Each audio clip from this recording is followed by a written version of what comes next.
Hello cutting channel people, நம்மளோட வரலட்சுமி அது மட்டும் இல்லாமல் நம்மளோட நிக்கோலஸ் இவங்க 2 பேருக்குமே இப்போ திருமணம் நடக்க போகுது அப்படின்றது இப்போ நிச்சயமான ஒரு விஷயம்.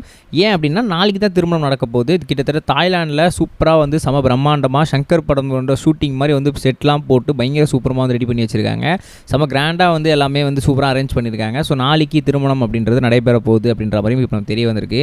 இதில் ஒரு முக்கியமான விஷயம் என்ன அப்படின்னு பார்த்தீங்கன்னா, திருமணம் ஏன் இவ்வளோ கிராண்டாக நடைபெறுது, அது மட்டும் இல்லாமல் இந்த விஷயத்துக்கெல்லாம் எது காரணம் அப்படின்றது இப்போ வெளியே வந்திருக்கு. அது என்ன ஏது அப்படின்றத இந்த வீடியோவில் ரொம்பவே தெளிவாக டீடெயில்ஸ் பண்ணிக்கிறேன். நான் பேசிட்டு கேட்குறேன் நம்புறேன். வாங்க ட்ராவல் பண்ணிக்கலாம். முதல்ல முக்கியமான விஷயம் என்ன அப்படின்னு பார்த்தீங்கன்னா, இது எல்லாத்துக்குமே காரணம் நம்மளோட நிக்கோலஸ். நிக்கோலஸ் அப்படின்ற ஒரு தொழிலதிபராக இருந்துகிட்டு இருக்காரு. அப்படி இருக்கும் சமயத்தில் அவருக்கு 85 கோடிக்கு சொத்து மதிப்புகள் அப்படின்றது அவருக்கு இருந்துகிட்டு இருக்கான். ஸோ அதனால் என்ன பண்ணியிருக்காரு அப்படின்னு பார்த்தீங்கன்னா, இந்த 85 கோடிக்கு என்கிட்ட இருக்குது, இதை வச்சு நம்ம என்ன பண்ண போகிறோம், ஒன்றும் பண்ண போகிறது இல்லை. ஸோ அதனால் நீங்கள் என்ன பண்ணுங்கள் அப்படின்னா, கொஞ்சம் பணத்தை என்னோட பொண்ணுக்கு கொடுத்துட்டு மிச்ச பணத்தை கொஞ்சம் எடுத்து நான் என்ன பண்ண போகிறேன்னா, அந்த மேரேஜை செம கிராண்டாக இது வரைக்கும் வரலாறு காணாத மேரேஜாக அது பண்ண போகிறேன். ஸோ அதுக்கு எல்லாத்துக்குமே என் காசை நான் யூஸ் பண்ணிக்கிறேன் அப்படின்ற மாதிரி நிக்கோலஸ் சொல்லியிருக்காரு. அது மட்டும் இல்லாமல் இந்த காசு எல்லாமே நான் என்ன பண்ண போகிறேன் அப்படின்னா, ஆஃப்டர் த மேரேஜ் எல்லாமே வரலட்சுமி பேரில் தான் எழுதி வைக்க போகிறேன். ஸோ அதனால் இது எல்லாமே அவளுக்கு தான். ஸோ அதனால் எதுவுமே கவலைப்படாதீங்க, இந்த மேரேஜ் செம கிராண்டாக பண்ணுங்கள் அப்படின்ற மாதிரி சொல்லியிருக்காராம். வரலட்சுமியே ஃபஸ்ட்டு இதை எதிர்த்துருக்காங்க. இல்லை இப்படிலாம் பண்ண முடியாது, மேரேஜ் கிராண்டாக பண்ணலாம், அதில் எந்த தப்புமே கிடையாது.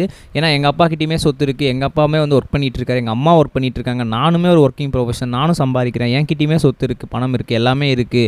ஸோ நானுமே அதில் பண்ணுறேன் அப்படின்னு சொல்லி அவங்க சொல்லியிருக்காங்க. பட் இருந்தாலும் கூட நிக்கோலஸ் என்ன சொல்லியிருக்காரு அப்படின்னா, அதெல்லாம் ஒன்றும் பிரச்சனை கிடையாது, என்னோடய மணி எல்லாமே, என்னோடய சொத்துக்கள் எல்லாமே, நான் இருக்க ப்ராப்பர்ட்டி, நான் வச்சிருக்க காரு, நான் வச்சிருக்க வீடு, என்னோடய பேங்க் பேலன்ஸ், இது எல்லாமே ஆஃப்டர் த மேரேஜ் நான் வரலட்சுமி பேருக்கு மாற்ற தான் போகிறேன். ஸோ அதனால் நீங்கள் எதை பற்றியுமே கவலைப்பட வேண்டாம் அப்படின்னு சொல்லி இப்போ நிக்கோலஸ் சொல்லியிருக்காராம். ஸோ இப்போ இந்த விஷயம் தான் சூப்பர் மீடியா செம்ம ஹேப்ட் ஆஃப் த டாப்பிக்காக போயிட்டுருக்கு. ஸோ இந்த மாதிரி ஆல்ரெடி சரத்குமார் சாருமே பயங்கர செலிபிரிட்டியான ஆள், பெரிய கண்டிப்பாக சொத்து மதிப்புகள்ன்றது ரொம்ப அதிகமாக இருக்கும். நிக்கோலஸ்க்கும் இப்போ சொத்து அதிகமாக இருக்கனால கல்யாணம் செம கிராண்டாக அதனால தான் பண்ணிகிட்டு இருக்காங்க. ஸோ இதை பற்றி நீங்கள் என்ன நினைக்கிறீங்க அப்படின்றத மறக்காம கமெண்ட் செக்ஷனில் பதிவு பண்ணிட்டு போங்க. ரெண்டாவது ஒரு முக்கியமான விஷயம் என்ன அப்படின்னு பார்த்தீங்கன்னா, தளபதி 69 கிட்டத்தட்ட தளபதி 69 அப்படின்றது கடைசி படமாக தளபதி விஜய் கரியராக இருக்க போகுது அப்படின்றது கொஞ்ச நாளாக பேசிக்கிட்டு இருக்க ஒரு விஷயமா இருந்துட்டு விஜய் சார் அப்படி தான் சொல்லிட்டு இருந்தார். ஸோ அப்படி இருக்கும்போது அதோட டேரக்டர் யாருன்னு சொல்லி ரொம்ப பேர் எல்லாமே கேட்டுட்டு இருந்தாங்க. அது கேட்ட மாதிரி டேரக்டர் இப்போ யார் அப்படின்னு பார்த்தீங்கன்னா, நம்மளோட வினோத் சார்.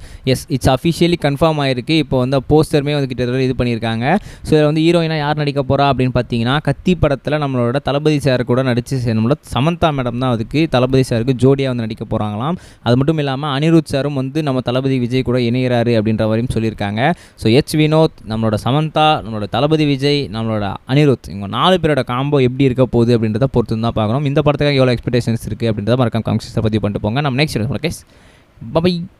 இது வரைக்கும் கனெக்டிங் டிவிக்கு சப்ஸ்கிரைப் பண்ணனா மறக்காமல் சப்ஸ்கிரைப் பண்ணிக்கங்க. உடனடி அப்டேட்ஸ் பெறுவதற்கு நோட்டிஃபிகேஷன் பெல்லையும் கிளிக் பண்ணிக்கங்க.